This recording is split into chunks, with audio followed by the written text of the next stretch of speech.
Book 8, Mr. Messy by Roger Hargreaves. Mr. Messy was the messiest person you've ever met in your whole life. He looked messy because he was messy in everything he did. You could always tell where Mr. Messy had been because he left a trail of messy fingerprints wherever he'd been. Oh yes, Mr. Messy was messy by name, messy by nature. Mr. Messy lived in a particularly messy-looking house. The paint was peeling, the windows were broken, there were tiles missing from the roof, the flower beds were overgrown with weeds, the garden gate was off its hinges, and had Mr. Messy cut the grass in his garden lately? He had not. One morning Mr. Messy woke up in his messy bed, yawned, scratched, got up, cleaned his teeth, leaving the top off the toothpaste, had his breakfast, spilling cornflakes all over the floor, and then set out for a walk, tripping over a brush he left lying in the garden 2 weeks before. There was a wood behind Mr. Messy's messy house with the messy garden, and that's where he went for his walk. It was a particularly large wood with lots and lots of trees, and it took Mr. Messy a long time to walk through it, but he didn't really mind because he felt like walking that morning. So he walked and walked right through the wood until he came to the other side. And do you know what he found on the other side of the wood? Mr. Messy found the neatest, prettiest looking little cottage that he had ever seen. It had a lovely little garden with a stream running through the middle of it.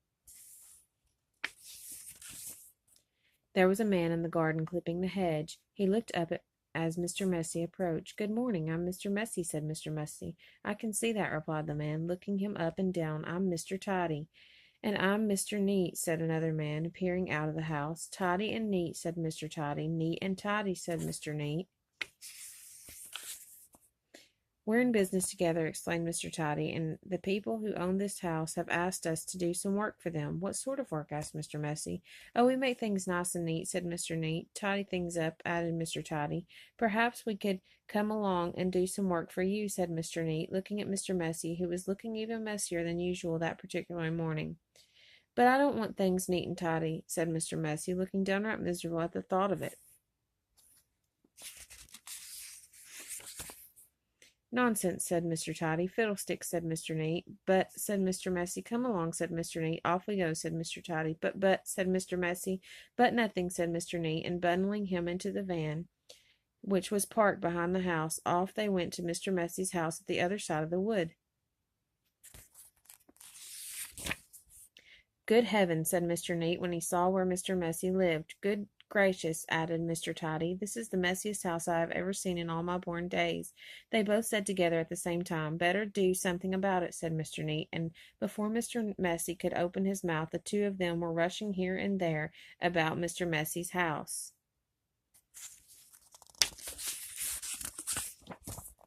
Mr. Neat hoed and mowed and pruned and snipped and clipped and cleared and dug and made the garden look neater than it had ever looked before. Mr. Tidy cleaned and primed and rubbed and painted and mended and made the outside of Mr. Messy's house look tidier than it had ever looked before. Then they both went inside the house. "Good heavens," said Mr. Neat for the second time that morning. "Good gracious," said Mr. Tidy for the second time that morning. And they set about cleaning the house from top to bottom. They brushed and swept and polished and scrubbed and made the inside of the house look neater and tidier than it had ever looked before.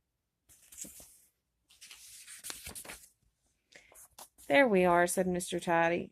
"All finished," said Mr. Neat. "Tidy and neat," said Mr. Tidy. "Neat and tidy," said Mr. Neat. Mr. Messy just didn't know what to say.